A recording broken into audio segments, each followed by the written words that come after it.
kita ngadepin anak-anak gak bisa dong kita cemberut. Karena pasti ditanya nanti, ibu guru kenapa? Pasti gitu kan. Dan gak disadarin itu nangis sambil ketawa-ketawa. Serius? Iya, nangis sambil ketawa-ketawa. Jadi sambil kita mencoba untuk memberikan kegembiraan, apa sih namanya? Ya pokoknya kita harus ngasih positive vibes ke anak-anak, tapi pada kenyataannya yang kita alaminya tuh kita tuh lagi nggak gitu.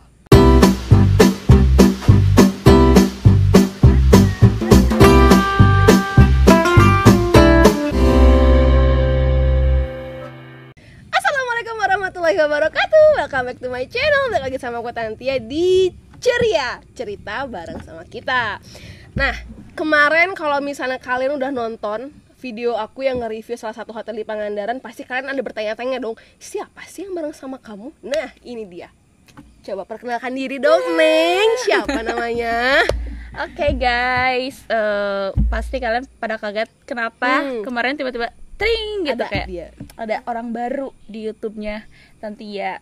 Jadi perkenalkan, nama aku Anissa Kania Fauzani Tarigan. Anissa Kania Fauzani Tarigan. Tarigan. Itu tuh kalau misalnya kita berbicara, kalau kita nyebutin Tarigan itu tuh berarti marga. Iya, marga, benar. Dari mana, Neng, asalnya? Kenapa bisa tiba-tiba mencok di Pangandaran ada nama-nama Tarigan gitu? Oke, biasanya kan orang itu kan blasternya tuh Indonesian atau sama apa gitu, Chinese atau apa gitu, Cindo. Ya kayak aku lah ya. Aku kan Belanda sama Eropa gitu. Oh, bukan Persia. Cindo. Oke. Anggora. Oke. Baik. Oke, kalau aku itu mix. Masih Indonesia, cuma mix sukunya. Apa tuh? Batak. Suku Sunda sama suku Batak Karo. Jadi kan Batak itu juga bermacam-macam. Ada Batak Karo, Batak Toba dan sebagainya gitu. Kalau aku masuknya ke Toba tuh Danau Toba kan? Iya, tapi ada marga juga di situ juga. Batak. Suku Batak. Berarti asli? Toba. Asli lahir dari orok di sini di Jawa. Terus di Sunda. Terus ngapain pakai nama-nama Tarigan? Coba ini orang Batak. Berarti mana? Medan. Medan. Tiba-tiba menclok ada di sini tuh ngapain? Kalau penuhin Pangandaran aja. Oke. Aku mau minat aja deh. Enggak, jadi sebenarnya memang dari lahir di sini, asli sini gitu. Cuma kenapa dibawa Tarigannya itu karena kan memang keturunan ya. Keturunan kalau di Batak itu harus diambil dari keturunan ayah tuh. Berarti dari ayah, ayah yang asli Batak. Iya, harus dibawa gitu ke anaknya. Oke. Biar tidak punah. Iya benar sih. Tapi kalau misalnya lahir nih, nikah, belum nikah kan? Belum guys. Sempat dibahas juga nih di video sebelumnya. Jomblo, cenah. Jadi kan statusnya biar teman-teman tahu nih. Status pribadi nih. Ya?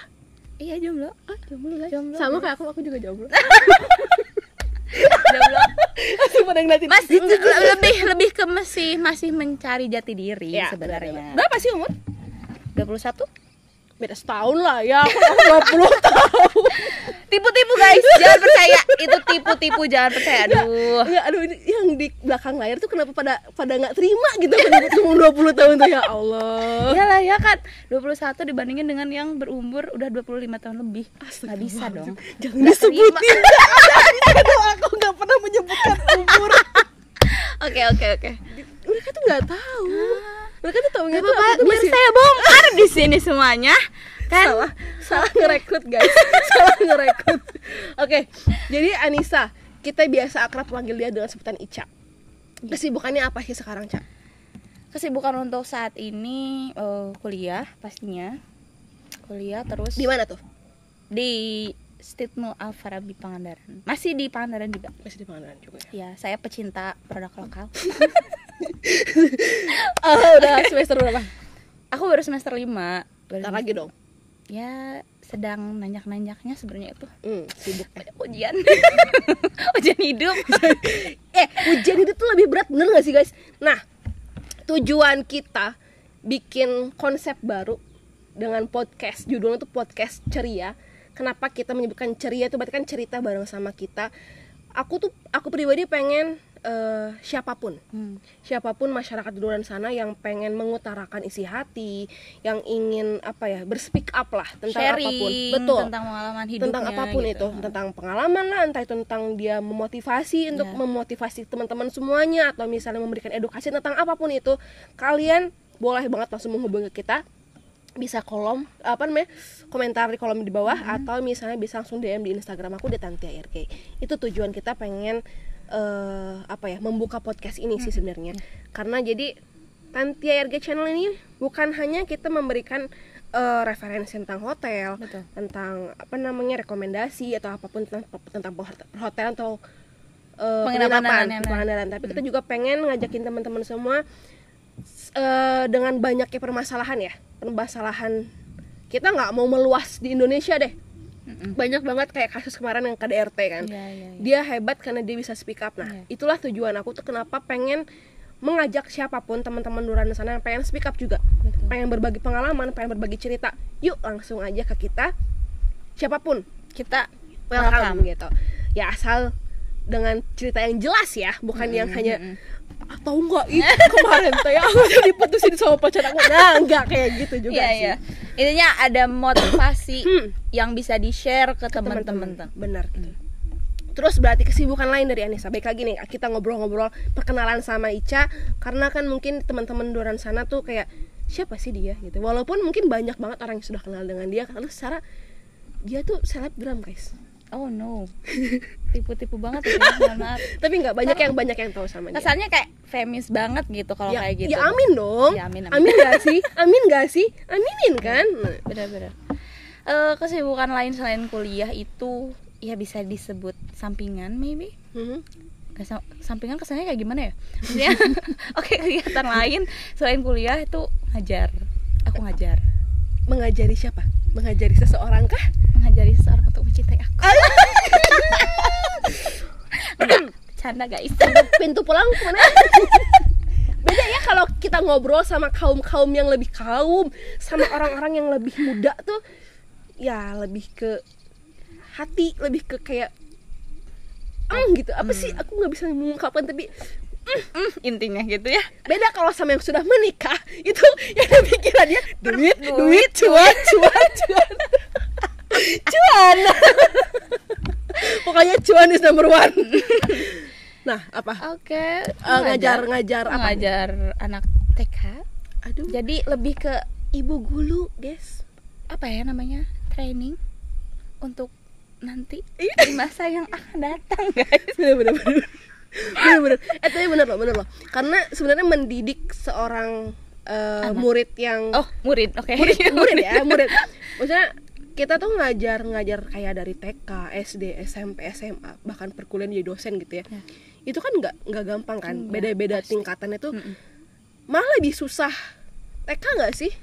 Iya, karena kita harus benar-benar dari dasar banget kan. Entah itu dari segi ilmu yang ya biasa umum diberikan, dan dari segi penanaman akhlak, moral itu juga harus bisa kita dari kecil, karena anak kecil kan lebih bisa menangkap ya kan. Jadi apa yang kita sebutkan, apa yang kita lakukan itu anak kecil lihat, nanti mereka kayak gini ditiru gitu. Jadi kita harus nggak mudah pastinya.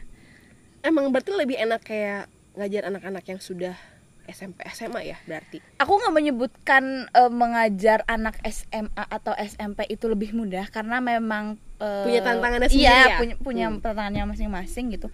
Cuma mungkin ya berbeda aja, sedikit berbeda gitu. Dari mungkin kalau anak SMA lebih ke kita harus bisa jadi teman. Biasanya kan harus seperti itu kan, harus masuk ke dunianya. Kalau anak TK kan harus kayak kita benar-benar menjadikan sosok kita itu ibu, lebih sosok ibu kita itu ibu gitu, untuk mereka. Apa sih plus minusnya mengajar lebih tepatnya ke anak-anak ya?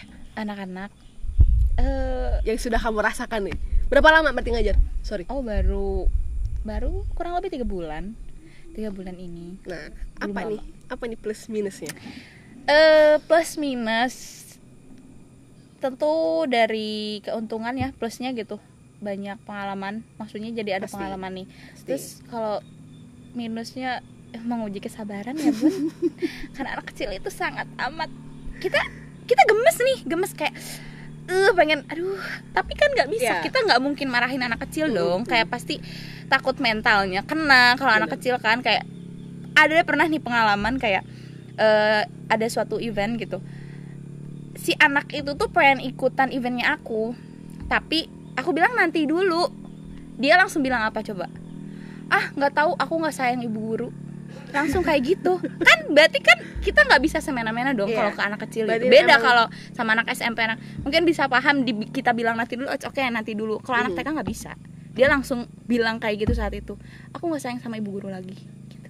Iya benar-benar, emang sih, emang kerasa. Kayak aku pribadi kalau misalnya sama anak, ketika dia pengen sesuatu, so aku bilang no. Misalnya dia pengen permen atau apa, aku tipe ibu yang saklek. Tipe ibu yang kalau misalnya memang nggak boleh, tapi aku selalu mikir alasan. Karena memang yang saya belajar tentang parenting itu, ketika kita menolak atau ketika kita bilang jangan sama seorang anak, itu harus ada alasan biar anak mengerti. Tapi terkadang ada gitu ya, sometimes dia tuh bilang gini, ibu mah jahat, ibu mah nggak sayang sama aku, gitu. Jadi memang bingung ya sebenarnya ngajar anak gitu, mendidik anak untuk menjadi lebih baik. Maksudnya bukan lebih baik, mengajarkan untuk dia mengerti apa maksud kita tuh susah, nggak mudah gitu.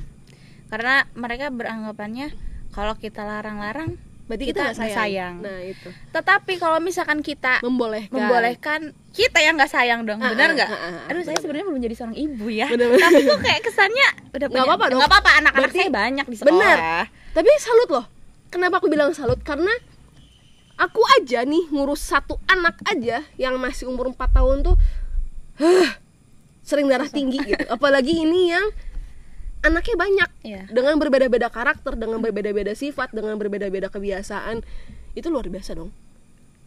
Ya, saya juga menyebutkan diri saya luar biasa. Karena tanpa pengalaman agak ini ya, agak pede ya. Tapi nggak apa-apa, bagus dong. Tapi memang karena memang nggak mudah sih. Belum punya pengalaman secara pribadi. Betul. Kan. Kita harus bisa menangani anak-anak yang banyak gitu. Benar. Dan itu tuh nggak mudah sih sebenarnya. Emang kenapa aku bilang. Tapi biasanya nih guru-guru PAUD atau guru-guru TK tuh sering disebut awet muda. Masa mitos atau fakta? Aku nggak tahu ya, cuman yang aku tahu tuh yang banyak selentingan terdengar gitu. Kalau guru-guru yang PAUD sama TK tuh awet muda. Mungkin disebut awet mudanya itu karena dari jarang marah-marah kali ya. Oh enggak, marah ada.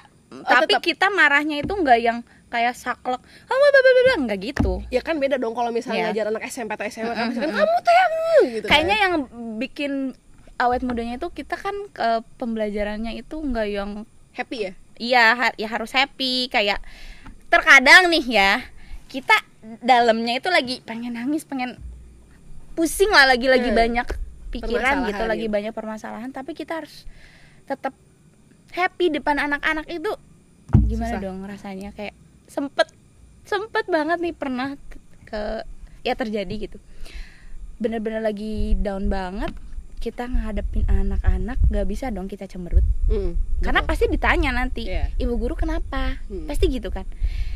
Dan gak disadarin itu nangis sambil ketawa-ketawa.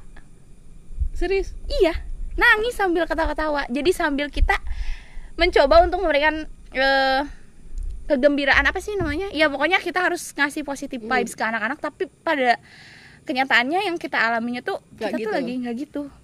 Tapi itu, mereka nggak ada yang nanya? Ya ada, ibu guru kenapa? Nggak apa-apa, ibu guru cuma kelilipan. Tetap ya bermuka dua ya. Tetap harus topeng sih. Tapi emang benar sih, emang benar kalau misalnya kita menunjukkan kesedihan di depan anak-anak itu bisa mempengaruhi ke mental. Iya, psikologis anak juga bisa kena. Kenapa gitu kan, jadi ini pertanyaan juga buat anak-anak. Benar banget. Kalau guru kita nangis gitu. Oke, kembali ke laptop. Gak ada laptop. Ini udah serius-seriusnya nih. Aku tuh kan sempet pengen ngajak Nisa, Ica untuk bergabung sama di Tante RG karena pengen ada temen sih aku jujurnya. Pengen ada temen ngobrol tuh karena biar nggak monoton gitu, pengen mencari suasana baru lah. Apa sih yang menjadikan Ica mau bergabung sama kita? Alasan aku lebih alasan ya kayaknya ya boleh mau bergabung. Memang sebelumnya juga pernah ada pengalaman ya. Oke, you know lah. You know what I mean. Kayaknya dari video kemarin juga kita udah dibahas, kenapa sekarang jadi dibahas lagi. Oke, nggak apa-apa. Itu kan cuma sharing aja ya. Pernah ada pengalaman, terus ketika ada yang ngajak, kenapa nggak dicoba lagi untuk mengeksplor? Iya, karena saya anaknya banyak ngobrol. Sama sih. Tapi memang benar, ketika kita melakukan aktivitas atau melakukan segala sesuatu yang sesuai dengan passionnya kita, itu terkadang itu kita membuat, bukan terkadang sih, bahkan selalu bikin kita tuh jadi ngerasa enjoy ngelakuinnya. Jadi nggak terbebani. Betul. Gitu. Berarti ini salah satu dari passion kamu dong? Iya. Kalau jurusan kuliah, jurusan apa? Apakah sesuai dengan passionnya? Karena banyak banget tentu tidak sambung menyambung menjadi satu, tidak. Kamu jelas salah berbeda. Satu anak yang kuliah sesuai dengan jurusannya, atau yang hanya ikut-ikutan tren, atau hanya karena dorongan dari orang tua? Sebenarnya kalau misalkan diambil dari ini, dulu waktu SMK kan ngambil jurusannya itu administrasi perkantoran. Otomatis kayak mikir ke depannya, oh ke depannya juga harus nyambung lah minimal sama SMK kayak gitu. Tapi kalau untuk passion kayaknya enggak deh. Enggak sama sekali. Enggak. Berarti kalau misalnya enggak sesuai sama passion kamu di saat kamu kuliah sekarang, banyak ketertekan dong. Oh iya jelas. Nah itu guys. Itu makanya kenapa yang aku bilang kuliah atau kita melakukan segala sesuatu yang sesuai sama passion kita tuh karena agar kita mengerjakan itu enjoy. Kita happy dan akhir hasilnya pun pasti akan maksimal. Semaksimal yang memang kita berikan. Beda dengan halnya kalau misalnya itu bukan passionnya kita. Jenuh juga pasti. Bener, pasti banget akan jenuh, akan ngerasa pusing, akan ngerasa beban. Ya kan? Terus kira-kira nih next ke depan ada rencana apa gitu, atau misalnya mau cari pacar gitu, atau misalnya apa? Ada planning ke depan gak sih yang mau kamu, ada goals ke depan yang pengen kamu capai? Goals ke depan lebih ke, kalau untuk pasangan ya nanti dulu. Nanti karena fokus ke diri sendiri, membahagiakan diri sendiri. Betul. Karena yang tahu kebahagiaan itu seperti apa diri kita sendiri, bukan orang lain. Setuju banget. Kita nggak bisa. Benar. Kita itu nggak bisa kayak naruh titik rasa bahagia itu ke orang, nggak bisa. Oh dia bisa bikin kita bahagia, enggak, belum tentu. Karena ketika kita berekspektasi ke orang bahwa orang itu bisa bikin bahagia kita, tetapi pada kenyataannya, realitanya tidak sesuai, itu bikin kita down-nya lebih sakit. Lebih sakit banget. Lebih sakit lagi. Benar sih, sebelum kita, ada peribahasa bilang gini, sebelum kita membahagiakan orang lain, bahagiakanlah diri sendiri. Ya, benar. Sebelum kita ingin memberikan kebahagiaan itu harus terpancar vibes positif mungkin ya, harus terpancar kebahagiaan di diri kita. Tanpa kita membuat orang bahagia pun pasti orang itu akan bahagia dengan bersama kita. Itu sih yang pernah aku dengar. Jadi memang hidup itu kan memang terkadang kehidupan gitu ya, kehidupan kita sekarang. Ada masa di kita saat kita SD pengen cepet-cepet SMP, pengen cepet-cepet SMA, pengen cepet-cepet kerja, dan setelah kerja pengen cepet-cepet nikah. Dan padahal setelah nikah itu hidup itu emang gak ada yang sempurna. Iya gak sih? Benar. Kayak berputar gitu loh. Terus berputar. Setelah kita dewasa pengen jadi anak-anak lagi deh. Iya. Pusing sama beban hidup. Ya kan? Benar banget. Nah, jadi kalau untuk pelajaran hidup yang sudah saya alami gitu ya, yang pernah aku alamin, hidup kan emang kita nggak bisa balik ke belakang dong. Iya, nggak bisa. Tapi gimana caranya kita untuk melanjutkannya lebih baik lagi? Melihat ke belakang sesekali boleh. Boleh untuk menjadi pengalaman. Iya, benar. Tapi jangan terpaku sama masa lalu. Iya. Karena masa depan itu akan lebih baik jika memang ada masa lalu, betul. Tapi jangan terpaku juga oleh masa lalu gitu kan. Nah, dan lagi bener kayak tadi kamu bilang, kita jangan menaruh kebahagiaan itu di orang lain. Karena terkadang ekspektasi kita jauh di luar dari realitanya. Kita hanya cukup berekspektasi sama Allah, kita hanya cukup berserah diri. Betul. Apa ya, let it flow aja. Iya. Jadi ya menjalani kehidupan dengan apa adanya, nggak dibuat-buat, nggak dilebih-lebihkan, nggak dikurang-kurangi juga. Kayak bergaya sesuai dengan keadaan, udah simple. Sebenarnya hidup itu simple sih. Kita yang nentuin, kita yang jalanin. Jadi mau ribet, mau pusing, mau happy atau mau sedih, itu tergantung sama mindset kita. Kalau memang pengen happy, ya udah kita mindset kita ya happy aja, walaupun sebenarnya banyak banget tertimpa masalah segala macam. Kalau kita ngejalanin dengan enjoy, dengan ikhlas, dengan happy, semua juga pasti bakal beres. Dan kalau misalkan kalian ngerasa terbebani kayak gitu, atau kok hidup kayak gini banget, ya itu diri mindset kalian sendiri yang salah. Betul, itu hanya mindsetnya aja sih. Jadi makanya kenapa aku membuka podcast ini untuk umum. Sekali lagi aku pengen ngajakin teman-teman di luar sana yang pengen speak up, yang pengen ngobrol, yang pengen curhat, yang pengen cerita tentang apapun, tentang pengalaman kehidupan, atau misalnya kan pengen memotivasi teman-teman di luar sana biar bisa menjadi seperti kalian, atau misalnya jangan terhindar dari apa yang kalian alami. Nah, kita terbuka banget buat kalian. Langsung komen aja di bawah sini, atau bisa langsung DM di Instagram aku di Tante RG. Nanti saya atau tim akan menghubungi kalian. Gitu aja palingnya. Hari ini mah saya cuma ngobrol-ngobrol aja, sedikit-sedikit aja, tipis-tipis aja perkenalan. Yang penting kalian tahu. So next kalau misalnya nggak ada aku nih di channel aku, tapi tiba-tiba dia ada muncul, kalian nggak usah kaget, karena memang sekarang Ica bergabung di Tante RG untuk menjadi salah satu dari partner aku. Begitu. Selamat datang, welcome to the jungle. Oke, Ca, makasih banyak. Terima kasih juga buat teman-teman yang sudah menonton sampai akhir. Jangan lupa apa, Ca? Jangan lupa like, comment, and subscribe channel YouTube Tantia RG. Betul, dan share juga ke teman-teman kalian dimanapun kalian berada. Semoga channelnya bermanfaat. Dan buat teman-teman yang sudah men-subscribe channel ini, terima kasih banyak. Semoga kebaikan kalian dibalas berlipat-lipat ganda. Amin. Oke, see you next video. Kita pamit, dadah. Bye.